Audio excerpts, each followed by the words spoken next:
와, 이거 마이크 나갔네.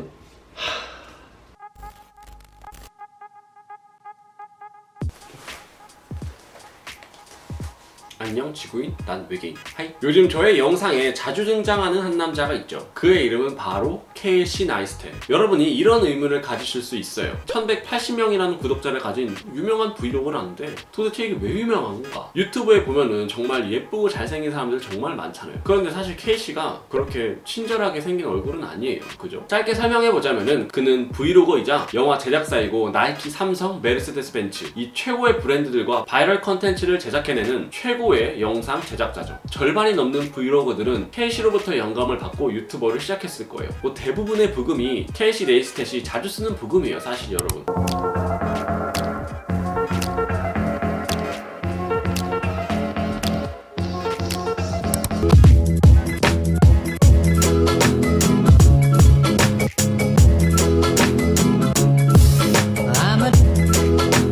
한 번쯤은 다 들어보셨을 거예요. 케이씨의 브이로그를 한 번쯤 보신 분들은 아시겠지만 정말 간단한 편집 기술을 가지고 있죠. 영상 사이에 부금의 조화라던가 단출하지만 다양한 촬영 기법을 이용하고 있어요. 무엇보다 그의 영상 속에는 짧은 이야기가 있고 그 이야기를 잘 풀어내는 스토리텔링 능력이 정말 좋은 브이로그예요. 덕분에 브이로그를 보기 시작하면은 끝까지 볼 수밖에 없는 몰입하게 만드는 무언가가 있어요. 그렇다면 결국 그는 어떤 인생을 살았길래 세계 모든 사람들에게 긍정적인 에너지와 영감을 주고 전 세계적으로 영향력 있는 유튜버이자 인플루언서가 되었는지 한번 살펴보도록 합시다. 와, 이거 마이크 나갔네. 미안해요 여러분, 마이크가 나갔어.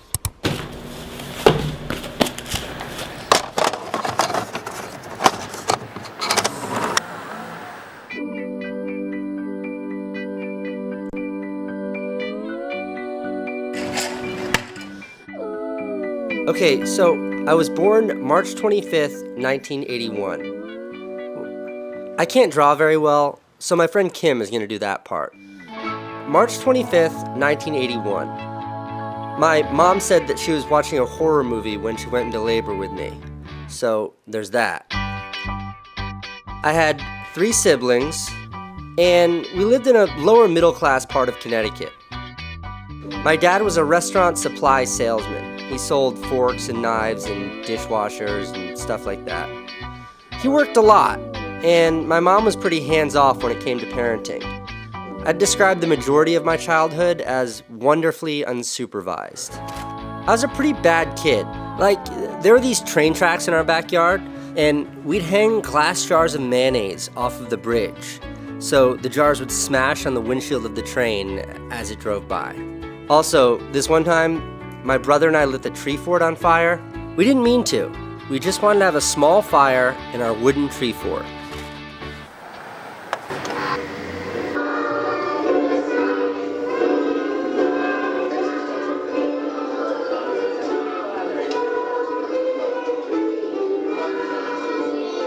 I didn't hate school, but it wasn't great. I was always in trouble. Breaking something, school trouble, teacher trouble. I remember vividly this constant anxiety I felt for most of my early school years. There was a constant tension that my parents or teachers were going to find out about whatever trouble I was up to. Getting in trouble really escalated when I got to high school. I was always in the vice principal's office, then detention, then suspension. Freshman year was pretty uneventful, but by my second year, I was trying to find my place in school and started hanging out with some of the really bad kids. I got into a lot of fights, and it was around this time that I discovered smoking weed and drinking alcohol. This was also around the time my parents told us they were getting a divorce. That didn't go well at all. I put all the blame on my mom. I really didn't like her then. One night we got into this big argument, and she ended the fight by saying, "Do what I say or get out of this house." And I left. I was 15 years old, and I ran out at 9 o'clock at night on a Tuesday. Okay, so 15 years old and on my own. I stayed with some friends for a while and eventually moved in with these 2 slightly older girls. Naturally, one of those girls became my girlfriend, and a few weeks after I moved in with them, my girlfriend got in a fight with her roommate, and she told me she wanted to leave. So her and I got in her Honda, and we left. We drove from Connecticut to Virginia, where my big brother Van was in college. I was happy in Virginia, but after 3 months there, my girlfriend got pregnant. So we moved back to Connecticut, and I dropped out of high school. We lived in her friend's basement for a while and eventually found an apartment. I worked in this seafood restaurant. I was a dishwasher. I made $8 an hour. Then, the following April, just after my 17th birthday, Owen was born, and I was a dad. Now, I don't know that teenagers are emotionally equipped for the magic that is having a child, but the feeling I had in the hospital just after he was born, it was similar to Christmas morning when I was little. It was like that feeling you have when you get exactly what you want.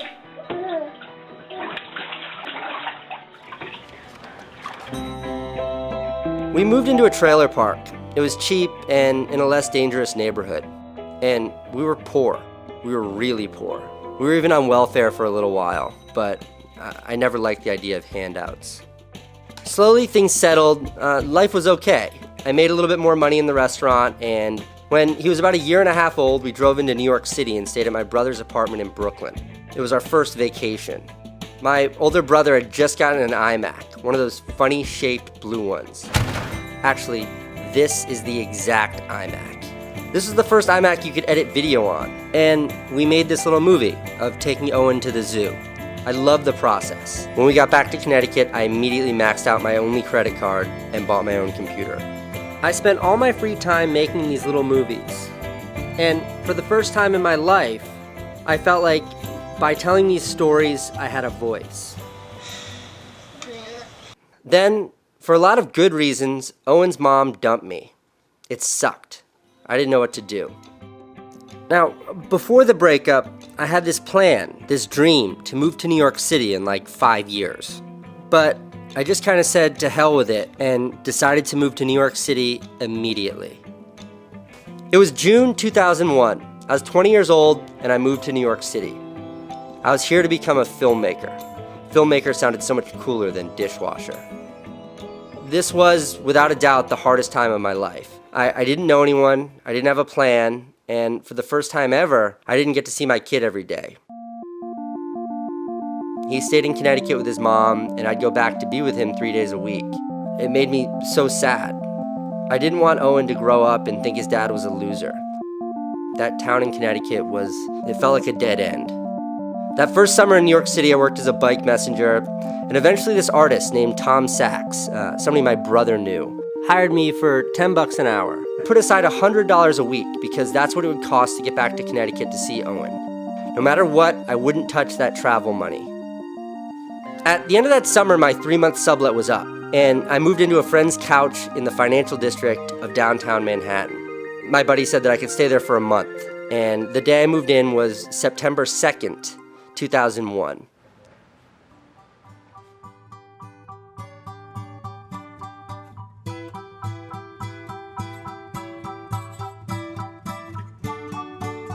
The blast from the first plane knocked me out of bed. And by the time the second plane hit, I was on my bike trying to get away. The blast from the impact of the plane knocked me off my bike to the ground.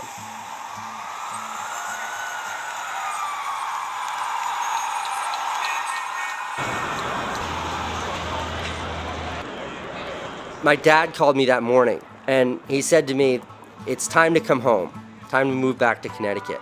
And I thought about it, but I figured I could barely afford to eat, I didn't have anywhere to stay, no education, few prospects. I thought there's just no way it could get any harder than this. And if I could figure out how to get through this, I'd be okay. And so I did. I committed everything to New York City, to my big dream.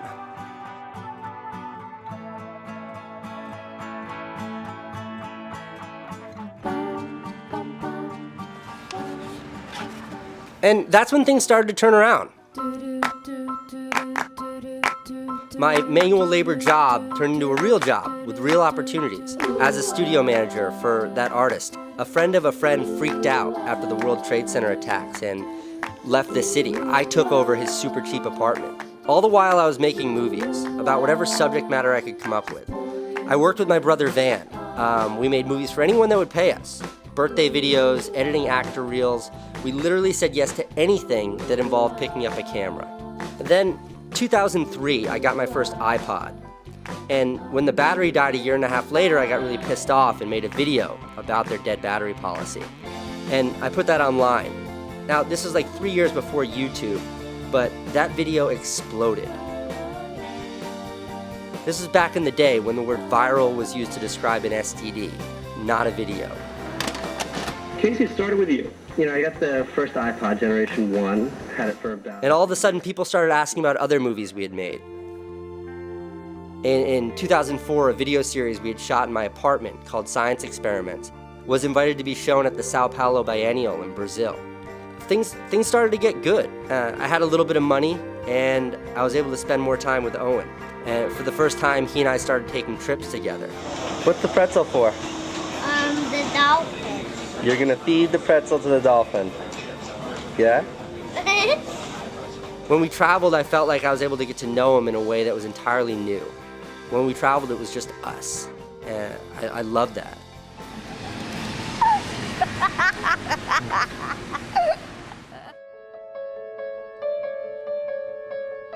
In 2006, I met this guy named Tom Scott. He ran a group of local TV channels, and he hired Van and me to make some videos. The videos came out great, and he made this big offer to us. He simply said, "I want to bankroll a big project you guys do." Now, I've always understood luck to be where opportunity meets preparation. And this was a big opportunity, and we were certainly prepared. So he agreed to fund us for a year. It wasn't a lot of money, just enough. So my brother Van and I lived and documented stories from our lives. Every couple of weeks, we'd edit these experiences together to form like a 25-minute movie, sort of. Eventually, we had 8 of those 25-minute episodes, and we called that a TV series.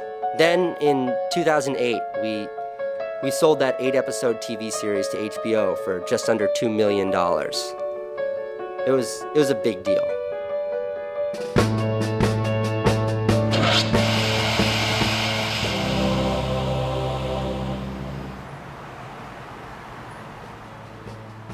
The HBO show premiered in 2010.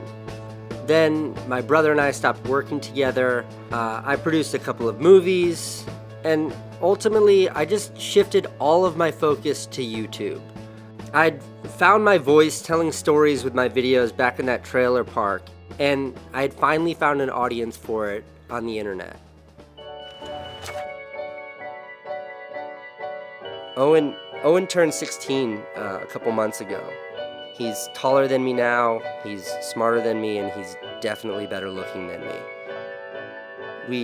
We've never stopped traveling. I don't think we ever will. And I owe that kid a lot.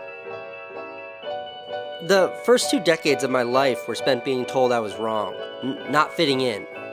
But this last decade of my life, you know those days when you're in a rush to get somewhere and you catch every green light?